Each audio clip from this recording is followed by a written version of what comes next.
धन्यवाद भाइयों। आज मैं कुछ समांतर श्रेणी जो 10वां में है उसका कुछ प्रयोग होने वाला सूत्र के बारे में बता रहा हूँ। देखिएगा उसको। क्या है समांतर श्रेणी? एपी जो होता है वो समांतर श्रेणी है। समांतर श्रेणी पहले हम कहते किसे हैं, इसकी परिभाषा क्या है? तो समांतर श्रेणी है आपको सर, यदि कोई अनुक्रम A2 A1 A2 A3 इस प्रकार की लिखा रहे और A2 minus A1 equal to A3 minus A2 equal to A4 minus A3, अगर ये तीनों अनुक्रम एक जैसा हो, मतलब दोनों का अंतर, इस तीनों का अंतर एक जैसा हो, तो समझेंगे ये AP में है। और राशि क्या होना चाहिए? अचर होना चाहिए। राशि क्या होना चाहिए? अचर होना चाहिए। इसे समांतर श्रेणी में हम मानते हैं या कहते हैं। तो समांतर श्रेणी की क्या है परिभाषा है? जो A1 A2 अनुक्रम होता है लगातार, A1 A2 A3 A4 A5 आप लिख सकते हैं, जितना आपका विचार है उतना लिख सकते हैं। इस प्रकार को A2 माइनस A1 मतलब दूसरा में से पहला घटाना है, तीसरा में से दूसरा घटाना है और चौथा में से तीसरा घटाना। इस अनुक्रम जो एक जैसा दो सबका अंतर जो हो जाए उसे हम क्या मानेंगे कि यह समांतर श्रेणी में है।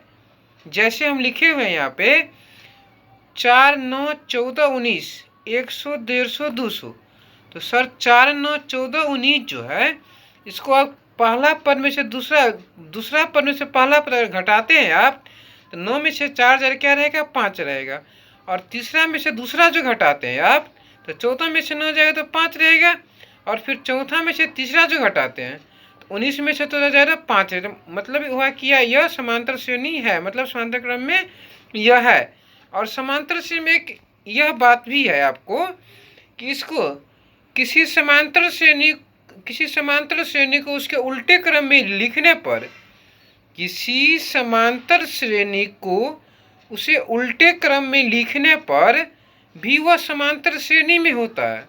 समांतर श्रेणी जो संख्या है, जैसे यहाँ दिखाए हम 4 9 14, इसको उल्टा भी लिखिएगा ना इसका समांतर श्रेणी में ही रहेगा। इसीलिए इसके उल्टा पुल्टा किसी तरह भी लिखिएगा तो क्या होता है? समांतर श्रेणी में ही रहता है। अगर किसी चीज का पद निकालना हो, अगर किसी संख्या का पद निकालना हो, उसके लिए हम सूत्र लगाते an equal to a plus n minus 1d होता है। सूत्र क्या होता है? देखिए सुनिए, सुनने से भी याद होगा। an equal to a plus n minus D होता है। an equal to a plus n minus D होता है पद निकालने के लिए। an equal to a plus n minus 1 होता है। a क्या होता है? ए हम लिखते हैं पहला पद। ए क्या होता है? पहला पद। जैसे ABCD में ए पहला स्थान पर आता है, उसी तरह समांतर श्रेणी में ए को हम पहला पद मानते हैं, पहला पद मानते हैं, पहला जो अंक लिखा रहता है उसको हम ए मानते हैं, उसको हम क्या मानते हैं? ए मानते हैं। डी क्या होता है? डी होता है सार्वंतर। एक चीज जानते होंगे आप लोग कि अंतर में क्या होता है? घटाओ। तो डी क्या होता है? सार्वंतर। डी क्या होता है? सार्वंतर। अंतर में क्या होता है? घटाओ। डी क्या होता है? ए क्या होता है? पहला पद। डी क्या होता है? सार्वंतर। एन क्या होता है? एन होता है पदों की संख्या। एन में आप नंबर भी जानते होंगे, नंबरों की संख्या होता है या पदों की संख्या। एन क्या होता है? नंबरों की संख्या या पदों की संख्या। यहाँ पर हम सर लिखे हुए हैं हम एन बराबर क्या होता है? अंतिम पद। एन या एल दोनों बराबर ही होते हैं। एन या एल क्या होता है? दोनों आपस में बराबर ही होता है। क्या होता है? आपस में बराबर ही होता है। ए और एन नहीं, सॉरी, ए एन अंतिम पद होता है। एल भी क्या होता है? अंतिम पद ही होता है। पद लिखना हो तो जैसे कहता है कि 3 पद आपको दे देगा, क्या? चौथा पद लिखने के लिए, तो उसके लिए आप सूत्र लगा सकते हैं ए प्लस डी, ए प्लस 2d, ए प्लस 3d, ए प्लस 4d। मतलब जितना पद आपको लिखना है उतना लगा सकते हैं। अगर चौथा पद लिखना है हमको तो ए प्लस 3d लिखेंगे, मतलब एक कम करके हमको लिखना है। अगर पांचवा पद हमको लिखने के लिए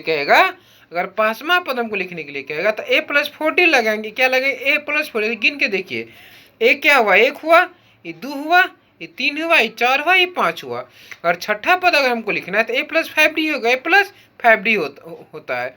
जितना पद लिखने के लिए कहेगा उससे एक कम करके उसको हम क्या करेंगे? डी के साथ गुना करके ए के साथ जोड़ देंगे, वो आपको अगला पद आ जाएगा। अभी बताए थे हम डी क्या होता है, तो सर डी क्या होता है? सार्वंतर निकालना, किसी चीज़ का अंतर निकालना, सार्वंतर निकालना।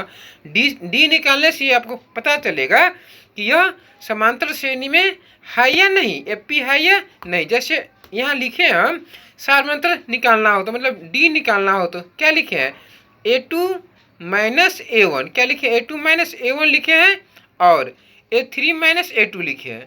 इसको ऐसे लिख के इसको हम घटा के हम इसको डी हम निकाल सकते हैं। आगे चलिए हम देखते हैं कि कहें कि आपको लिखा रहा था A1 का मान निकाले, किसका मान निकाले, A1 का मान निकाले। यहाँ लिखा हुआ A1 का मान निकाले। A1 का जो सर मान निकालना होता है आपको, उसको A1 जो लिखा है वो 1 होता है n का मान। यहाँ पे लिखे A1 बराबर A plus n minus 1 D लिखे हैं। फिर A2 बराबर लिखे, A2 क्या होता है, A2 होता है आपको n का मान, किसका मान होता है, A2 n का मान होता है।